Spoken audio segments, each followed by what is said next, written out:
안녕하세요. 다양한 대중문화 콘텐츠를 리뷰하는 남자 버빈입니다. 이번 영상에서 리뷰할 작품은 2026년 2월 25일 개봉 일본 영화 초속 5cm입니다. 제목만 봐도 다들 아실 거예요. 신카이 마코토의 대표작인 동명 애니메이션을 실사 영화로 만든 작품이거나 일본에서 2025년 10월에 개봉했고요. 20억엔 중반 정도의 흥행, 그 정도면 괜찮죠. 흥행과 평가 모두 좋은 결과를 거두었습니다. 한국도 일본과 4달 정도 차이로 너무 늦지 않게 개봉했습니다. 제가 영화를 보기 전에 항상 상영 시간을 꼭 확인하는데 이 영화는 상영 시간을 보고 좀 놀랐죠. 그럴 수밖에 없는 게 원작 애니메이션의 2배 정도의 상영 시간, 애니메이션이 63분, 영화가 122분입니다. 애니메이션보다 당연히 더 길게 만들었을 거라고 예상했지만 2배나 시간이 늘어난 걸 보고 좀 늘어지지 않을까라고 걱정도 살짝 들었습니다. 실제로 좀 늘어진다라는 반응도 있기는 한 것 같아요. 그런데 저는 늘어진다고는 전혀 못 느꼈고요. 오히려 저는 63분짜리 애니메이션보다 훨씬 더 집중해서 시간 가는 줄 모르고 재미있게 봤습니다. 영화를 상당히 잘 만들었다. 이거 원작을 생각하면 실사 영화를 재미있게 잘 만들기가 쉽지 않겠다는 생각을 했거든요. 원작이 물론 좋은 작품이지만 절대로 그 원작이랑 똑같이 실사 영화를 만들 수는 없어요. 워낙에 독특한 애니메이션이라서 같은 주인공이 등장하는 3편의 단편을 묶어놓은 작품이잖아요. 주인공은 같지만 스토리의 유기적인 연결 구조가 약하고 각각 독립된 작품으로 따로 노는 느낌이 강하단 말이죠. 하지만 그 공백이 이 작품의 매력이기도 해서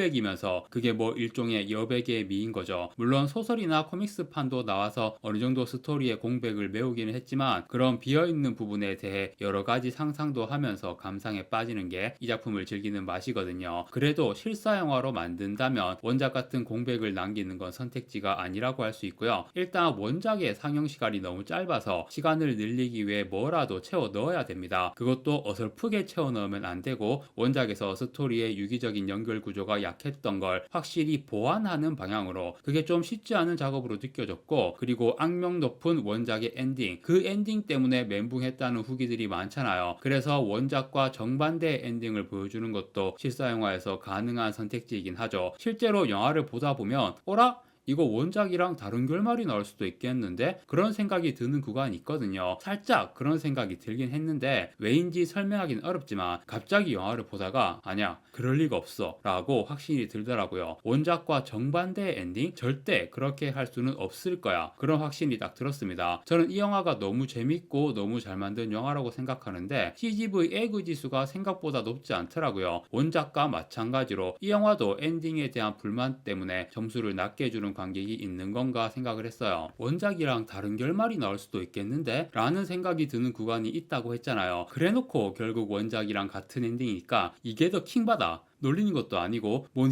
희망고문이냐고. 저는 뭐 그래도 좋은 영화라고 생각하지만 이것 때문에 점수를 낮게 준다면 충분히 이해는 가고요. 결국 원작이랑 같은 엔딩이지만 그래도 영화에서 많은 것이 달라졌습니다. 일단 가장 크게 달라진 점은 이야기의 시간 순서가 변경되었어요. 원작이 단편 3개 묶음인데 그냥 1부, 2부, 3부라고 하겠습니다. 원작의 스토리 배치는 세월이 흐르는 순이에요. 1부에서는 초등학생과 중학생 때 이야기, 2부에서는 고등학생, 3부는 직장인. 그런데 영화는 반대입니다. 직장인, 고등학생, 초, 중딩 이 순서로 나와요. 정확히는 액자식 구조로 된 스토리고 직장인 이야기가 현재 시점, 그리고 고등학생, 초등딩 시절이 회상으로 나오는 겁니다. 그리고 마지막은 다시 현재 시점인 직장인 이야기가 나와서 원작이랑 같은 엔딩이 나오는 거고요. 이렇게 이야기 배치 순서를 바꾼 게 정말 큰 변화를 만들어내거든요. 신의 한 수였다. 순수하게 이야기가 훨씬 더 재밌어졌어요. 재밌어졌다라는 표현은 살짝 어폐가 있고 뭔가 되게 편하게 몰입할 수 있는 이야기가 되었달까? 왜냐하면 전체 스토리 중에서 가장 핵심적인 내용이 초중딩 시절에 있어요. 그 핵심적인 내용을 원작은 앞에서 보여주고 영화는 뒤에서 보여준 건데, 원작에서는 가장 핵심적인 내용이 앞에 나온 다음에 뒤에 나오는 이야기에 집중이 안 돼요. 왜냐하면 앞에 나온 핵심적인 내용이랑 관계가 없는 새로운 내용이 계속 나오니까 그 핵심적인 내용의 뒤가 궁금한데 안 나와요. 그 초중딩 시절의 이야기가 정점이고 그 뒤로는 계속 땅 파고 들어간단 말이에요. 계속 멜랑콜리해지다가 엔딩은 그 지경이고 뭐야 이거 최악인데? 이렇게 말하고 보니까 스토리 배치를 정반대로 바꾼 게 신의 한 수라기보다는 그냥 당연한 선택이 아니었나 싶기도 하고요. 이동진 평론가님이 원작 애니메이션에 대해 이렇게 한 줄 평을 했습니다. 1부는 신카이 마코토 작품 세계의 절정, 이런 한 줄 평으로도 알 수 있듯이 1부가 넘사예요. 가장 재밌고 작품성도 뛰어나고 굉장히 임팩트 있는 내용이 1부에 있습니다. 원작 애니메이션은 3편의 단편을 묶은 옴니버스 작품으로 나와가지고 옴니버스나 엔솔로지 작품을 보면 초반에 가장 뛰어난 작품이 나오는 게 보통이잖아요. 그래서 애니메이션은 1부가 가장 뛰어난 거 납득. 그런데 영화는 옴니버스식으로 만든 게 아니기 때문에 가장 재밌고 임팩트 있는 내용은 뒤로 가야지. 그래서 이렇게 배치를 바꾼 것만으로도 훨씬 더 재미있고 몰입되는 작품이 되었다. 내용 간단하게 설명해 드리겠습니다. 원작 애니 기준 1, 2, 3부를 먼저 설명드리면 남자 주인공 타카기, 여자 주인공 아카리 초등학교에서 처음 만나는데 둘 다 전학을 왔고 성격도 또래 애들하고 좀 달라서 반에서 겉도는데 자기들끼리는 취미나 성격이 너무 잘 맞아서 초등학교 때 남자애 여자애가 단짝으로 지내면 당연히 놀리잖아요. 그런 놀림에도 아랑곳 않고 엄청 친하게 지내죠. 그런데 두 사람 다 부모님이 정근을 자주 가는 직업이에요. 아카리가 초등학교 졸업 전에 이사를 갑니다. 엄청 멀리 간 건 아닌데 초등학생, 중학생 입장에서는 만나기 쉽지 않은 거리. 그래서 만나지를 못하고 편지를 주고받다가 이번에는 타카기가 이사를 가죠. 엄청 멀리 갑니다. 지금도 만나기 쉽지 않지만 더더욱 만나기 힘들어지는 거리. 그래서 타카기가 이사를 가기 전에 마지막으로 한번 만나자 이렇게 돼가지고 어떤 기차역에서 저녁 7시에 만나기로 약속을 하는데 폭설이 내려가지고 기차가 계속 지연되는 거예요. 여기에 설 때마다 10분씩 20분씩 출발을 안 해. 그리고 중간에 기차를 갈아타기도 해야 하는데 아무리 기다려도 갈아탈 기차가 안 와. 이 내용의 핵심은 이런 상황이 벌어지고 있을 당시의 시대 배경이죠. 휴대폰이 없던 시절, 연락할 방법이 없어. 완전한 암흑 속에서 어떤 목표를 향해 나아가는데 너무 느린 거죠. 초속 5cm라는 제목이 속도와 거리에 대한 제목이잖아요. 이 에피소드에서 그 느린 속도, 너무 먼 거리, 그걸 절절하게 느낄 수가 있거든요. 어쨌든 조금씩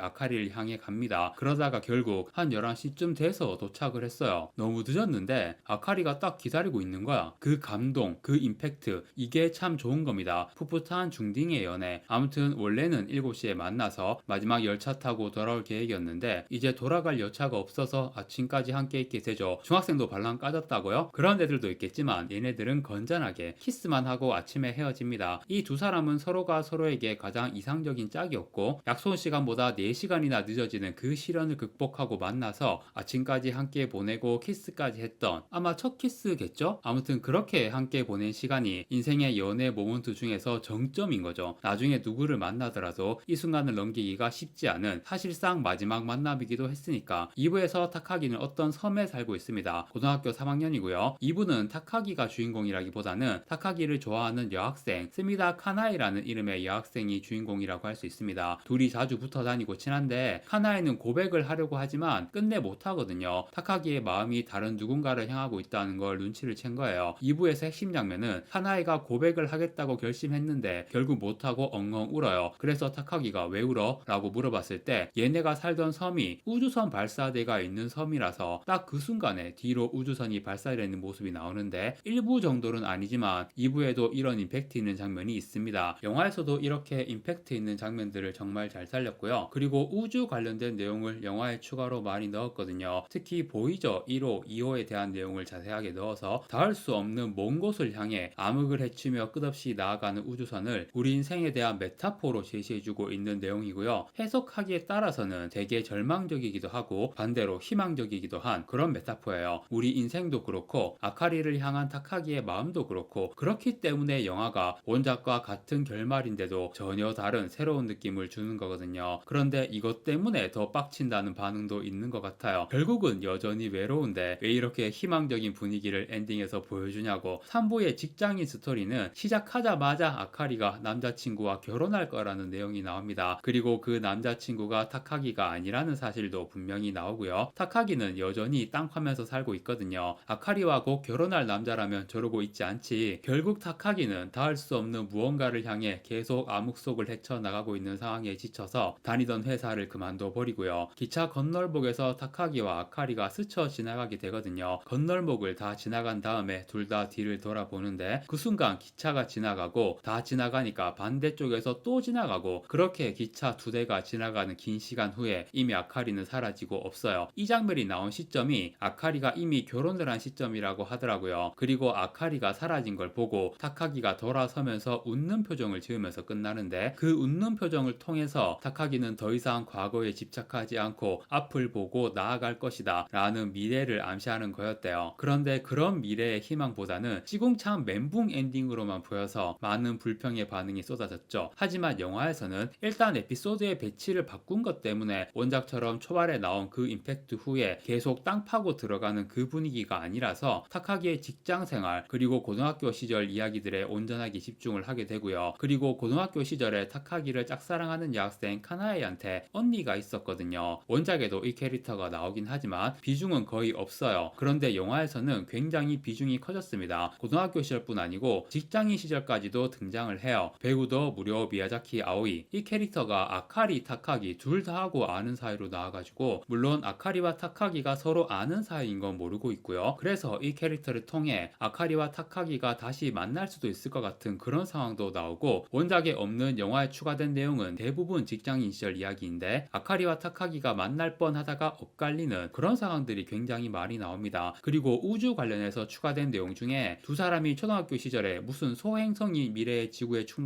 충돌하는 연도와 날짜까지 나와 있는 잡지 기사 같은 걸 읽어가지고 인류 멸망의 날에 만나자 이렇게 약속을 했었던 거예요. 직장인 시절일 때 그 날짜가 온 거죠. 타카기가 약속된 장소로 가는데 마치 아카리가 뒤에 와 있는 것 같이 연출하고 뒤돌아보는데 아카리는 다른 곳에서 남자친구와 함께 있는 장면이 나오는 거예요. 남자친구도 아니고 남편입니다. 남편이라는 언급이 뒤에 나와요. 개인적으로 이 장면의 연출은 감독이 잘못했다고 생각합니다. 두 사람의 만남을 기대한 관객들을 놀리는 것처럼 너무 킹받게 연출이 되어가지고 저는 이럴 거라고 예상은 했지만 그래도 킹받더라고요. 결국 원작과 똑같이 아카리와 맺어지지 못하는 결말. 그런데 영화는 분위기가 훨씬 더 희망적인 게 회사를 그만둔 타카기가 더 좋은 직장, 자기의 꿈과 적성에 더 가까운 좋은 직장을 얻게 되고요. 그리고 과거와는 달라진 모습, 땅 파고 들어가다가 다시 밝은 곳으로 성장해서 튀어나온 모습이 확실히 나옵니다. 결정적으로 중학생 때 아카리와 마지막 만남에서 헤어질 때 아카리가 무슨 말을 했는데 타카기가 그 말을 기억을 못하는 거예요. 애니메이션에서는 이런 내용이 없습니다. 무슨 말을 하는지 바로 나와요. 그런데 그게 1부에 나오잖아. 그 대사가 신카이 마코토가 이 작품을 통해 하고 싶은 말이었는데 그게 1부에 나오고 2, 3부 동안 땅 파고 들어가니까 이 중요한 메시지가 묻혀버린 거였죠. 그런데 영화에서는 그 말을 기억을 못하고 있다가 마지막에 기억이 나게 되는 거예요. 너는 앞으로도 괜찮을 거야 라는 말이었어요. 우리 인생이 암흑 속을 나아가고 있는 우주선, 그 이미지가 절망적이기도 하지만 동시에 희망적이기도 한 이미지라고 볼 수 있거든요. 원하는 곳에 도달할 수 있을지 제대로 가고 있긴 한 건지 하지만 우주선은 계속 나아가는 겁니다. 그러면 우리는 스스로에게 이 말을 해야 하는 거예요. 괜찮을 거라고. 이 작품이 바로 그런 메시지를 전달하는 거고 너는 앞으로도 괜찮을 거야. 영화에서 타카기가 그 말을 기억을 못하다가 마지막에 기억을 해내고 선명하게 그 메시지를 던지면서 영화가 끝나는 거죠. 그러니까 영화는 추가된 내용이나 여러 가지 달라진 점이 있긴 하지만 시간 순서를 바꾼 게 가장 핵심적인 변화인 거예요. 원작에서는 일부에 있던 핵심을 영화에서는 다 뒤로 옮겨가지고 더 안정적인 작품의 구조를 완성한 거라고 볼 수 있고 신의 한 수라고 볼 수도 있지만 너무 당연하게 이렇게 해야 한다 라는 생각도 들 정도로 완벽한 정답으로 느껴지기도 하네요. 이 영화는 정답이다. 그래서 정말 훌륭한 실사화였다고 생각하고요. 전반적으로 연출, 음악 다 좋고 원작의 핵심 장점 중 하나였던 그 아련한 감성과 감각적인 영상미들 영화에서도 정말 잘 살렸습니다. 배우들도 너무 좋더라고요. 성인 배우, 아역 배우 여러 명 나오는데 누구 하나 구멍이 없이 다 너무 잘 어울리고 연기도 잘했습니다. 특히 여배우들이 다 제가 좋아하는 배우들이었어요. 타카타 미츠키, 모리나나, 미야자키 아오이. 이 중에서 카나에 역의 모리나나가 등장 비중은 가장 적었지만 제일 인상 깊은 모습을 보여주더라고요. 애니 볼 때는 이 캐릭터에 별 느낌 없었는데 모리나나가 좋아한다는 고백을 끝내 못하고 우는 장면은 너무 가슴 아팠어요. 그래서 엔딩이 더 킹받기도 해. 아카리랑 맺어지지 못할 거라면 하나에 하고라도 연결해 주던가. 배우가 모리나나라서 더더욱 그런 생각이 들더라고요. 아무튼 영화가 정말 만족스러웠습니다. 애니메이션을 실사화한 작품 중에서는 거의 최고 수준의 완성도가 아니었나 생각되네요. 뭐 우리나라에서 크게 흥행은 안 될 테지만 최대한 많은 분들이 보셨으면 좋겠습니다. 영화 초속 5cm의 리뷰는 여기까지 하고 마무리하겠습니다. 구독과 좋아요 부탁드립니다. 시청해주셔서 감사합니다.